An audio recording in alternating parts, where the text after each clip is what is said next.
So this is the second in our two-part series on the political party system. And in this section, we're going to be taking a look at the party systems through time. And what we're interested in here is how parties have changed and evolved.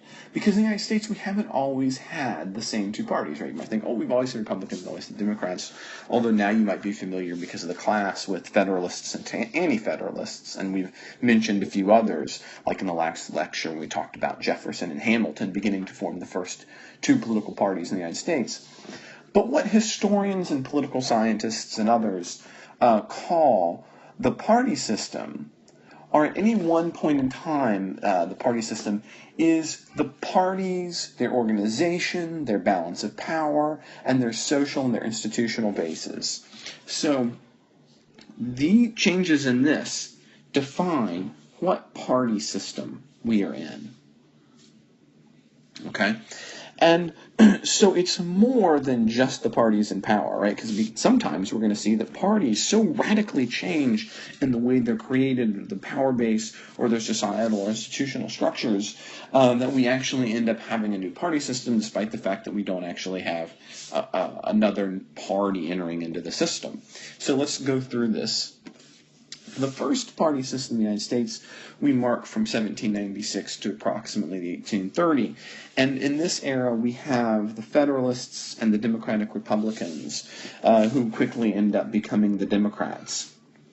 And the Democratic Republicans are the party of Jefferson, and the Federalists are the party initially, until he has a little bit of a sex scandal, Hamilton.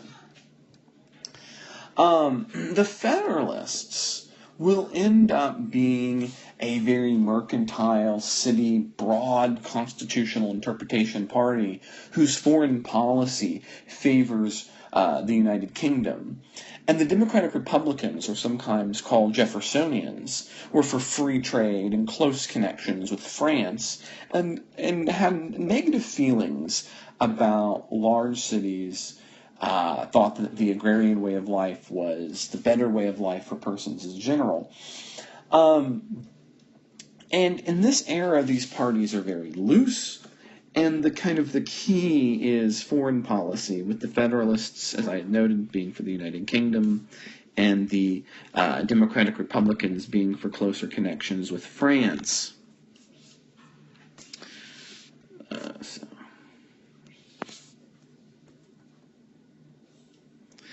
And pretty quickly, the Democratic Republicans will end up being called,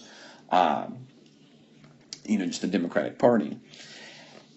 Pretty quickly, as in part because of the collapse of Hamilton, the Federalist Party will end up not being a particularly important party.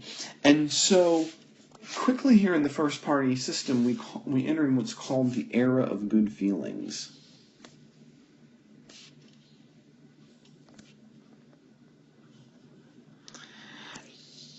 And it's so called because Jefferson's party will end up, once he wins, really from the time that Jefferson wins the White House forward, or I shouldn't say wins the executive forward, the Federalists end up not becoming a major political party, and Democratic Republicans will win and win and win, and so we call this the era of good feelings. And it really won't change until we get into the 1830s and 1832, when the Democratic Party will end up shifting radically, and it will shift due to a one Andrew Jackson.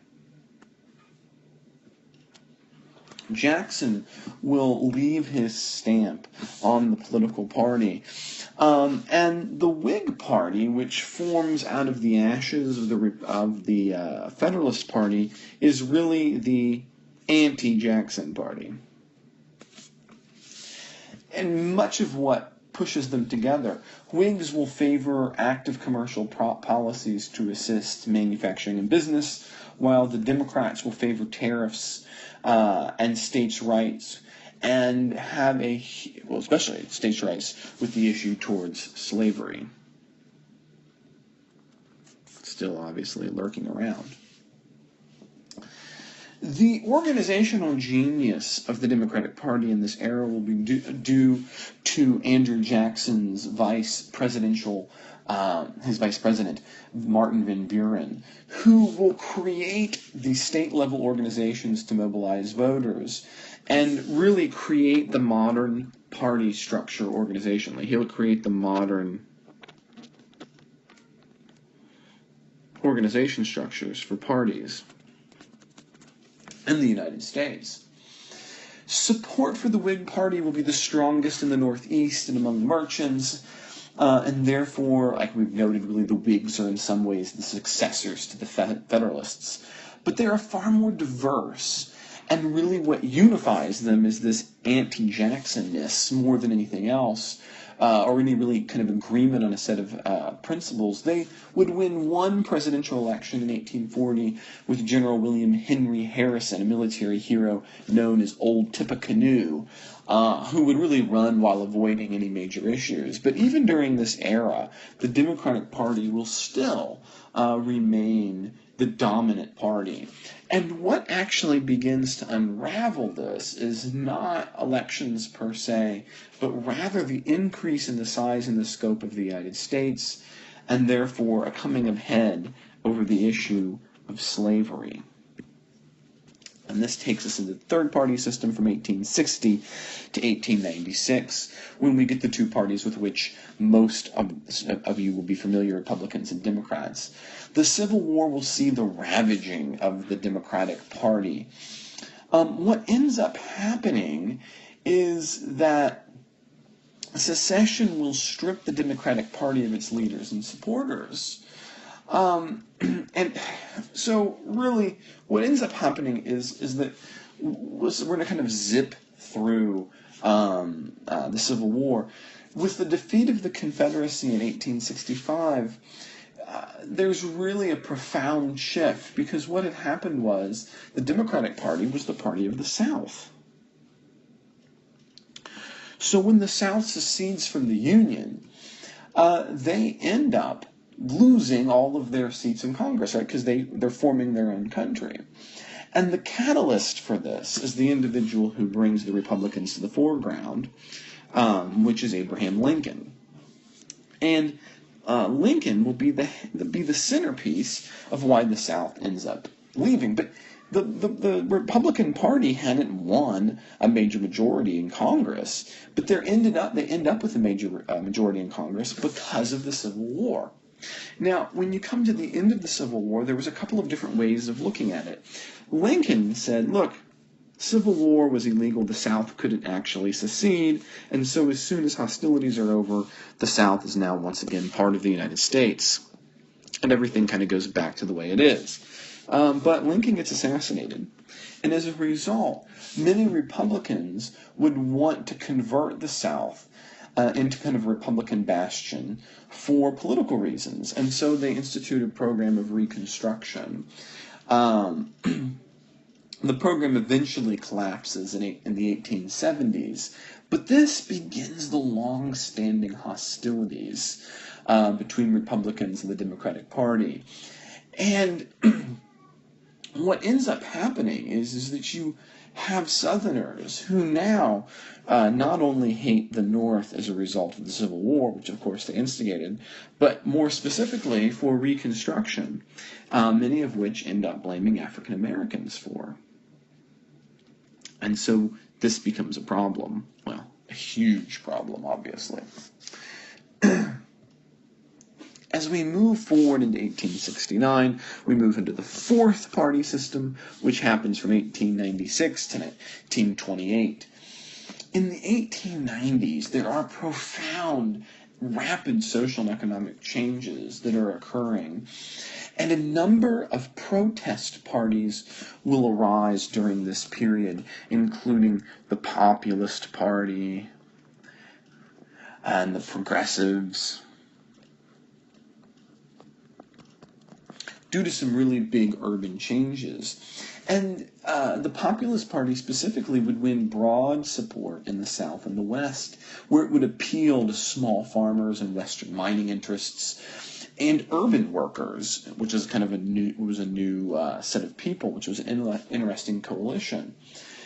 To harness this protest movement, the Democratic Party will end up absorbing the Populist Party in 1896, which is why we begin the fourth party system in this era, when both the Populist Party and the Democratic Party would nominate William Jennings Bryan. And we call this party fusion. Party fusion is when two or more parties pick the same person.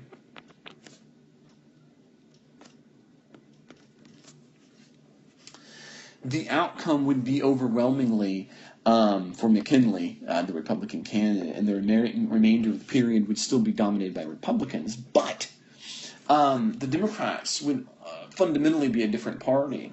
Now, part of the reason for the weak showing for the Democrats is despite absorbing this protest party, the Populist Party, their regional desire to maintain segregations and their other anti-integration policies were hugely unpopular. And so during this era, Republicans would end up winning 7 of the 9 presidential elections and control both houses, 15 out of 18 possible contests.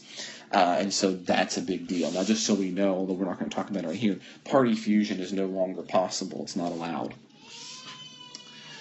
We then start moving into the 1920s, and in the 1920s, we still have Republicans and Democrats, but we now see an emergence of the New Deal coalition. The New Deal coalition, a result of Franklin Delano Roosevelt, is a new and revitalized Democratic Party that pushes kind of the populist aspects that were originally so popular, while beginning, although not ending, many of the hardline anti-integration policies, although in the South that will remain deep into the 60s, 70s, and further. The renovated Democratic Party, however, would end up becoming a powerhouse in its own right and lasting all the way into the 1960s. And republicanism would almost cease to be an important element in the political landscape until we arrive at the contemporary party system, when 2 individuals would have a hand in kind of shaping it. One is Barry Goldwater and one is Richard Nixon. In the 1960s, Barry Goldwater would end up authoring a hugely important book, The Conscience of a Conservative. And in it, he presents anew the arguments in favor of lower taxation and spending, less government regulation, and now, for the first time, the elimination of many social programs. Goldwater as a candidate would not do so well. He's going to end up losing to Lyndon Johnson in 1964. However, his ideas would begin to spark a renewed intellectual interest in conservatism that simply hadn't existed before him. So, as a thought, as a bearer for ideas, Goldwater is a big deal. Nixon will be the electoral strategist with the Southern strategy. For years, the Democratic Party had held control in the South, ever since the Civil War, as a matter of fact. And they'd always voted unanimously for Democrats. But Nixon argued that there was no need to convince the South to change away from Democrats. Rather, just show them that the grand old party, the GOP, the Republicans, were actually the party that was now aligned with their interests, that actually Democrats had shifted who they were, and Republicans were the party of the South. And this would allow Republicans to have a unique electoral victory by taking seats where the Democrats had always taken it for granted in the South. Republicans would continue mounting wins until they hit their high water mark in 1994, when they would control both chambers of Congress. However, problems have ensued. One is that Republicans have been split between economic forces, which are really libertarians. These guys are concerned with econ policy. And social conservatives, the Tea Party,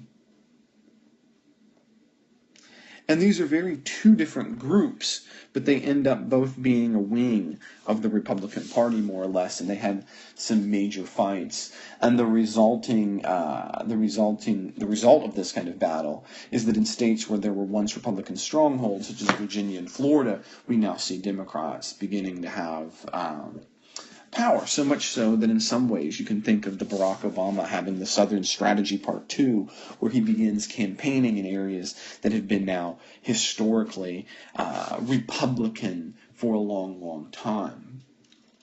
Now, the last thing that we have to understand about parties, so this is kind of their history through time, is that parties are part of what we call quasi-public institutions. Quasi-public institutions are organizations that are required by law to carry out official functions, and parties are these. Parties are required by law to carry out certain official functions which are conferred upon them by the states, so each state has different rules. And the biggest one that they have to deal with is nominating candidates. Nominating candidates is actually handled by the parties, but because it's a state-by-state issue, because they're quasi-public institutions, each state can have different rules. And that's going to bring us to the political primary. Political primaries are the way to determine who will be your candidate.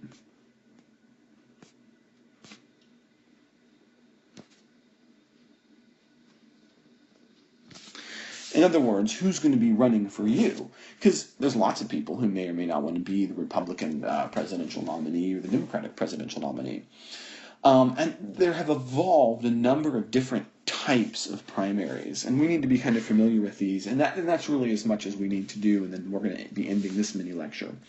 The first is the closed primary. A closed primary is one in which voters have to register for a political party prior to election day, and they can only vote in the election for which they're registered. So Republicans can only vote in the Republican primary, and Democrats can only vote in the Democratic primary. An open political primary is where voters don't have to register their party affiliation and may freely and secretly choose the ballot of any party's primary in which they want to vote. So you get to pick. So maybe I want to vote in the Republican primary this election cycle, but the next election cycle I want to vote in the Democratic primary. In a semi-open political primary, voters can vote in a primary, but they have to publicly declare on election day the party primary in which they're going to choose. The next model is the semi-closed, and in the semi-closed, states which use it, such as Oklahoma, permit voting in a primarily only by those who registered. So you have to be registered, and you get to vote with that party with which you're registered. In that sense, it looks like the closed. However, those who are registered as independents get to pick which ballot they want to choose from. And then the final variant that we'll take a look at is the blanket, which is used by Louisiana and Washington. As a matter of fact, this got legitimacy in 2008 when the U.S. Supreme Court upheld the Washington ballot initiative. And in this one, it's what we call a top two blanket primary. Instead of having separate ballots for each of the parties, all of the parties are in one ballot, and the top two candidates face off in the general election. Whether or not that's a Republican or a non-Republican doesn't matter, right? So you could have two Republicans in the general election in this case, or two Democrats. So we have closed, limited, depending on who you register for, and advanced. We have open. Individuals get to pick secretly, for whom they're going to choose. Semi-open, in which you have to publicly declare for which you're choosing. Semi-closed, in which you must register, and if you register for a party, you're limited to those parties' ballots. But if you register as an independent, you get to pick. And then finally, the blanket, where the top two vote getters, regardless of their political party, move on. And we will pause here, and we will pick up next time.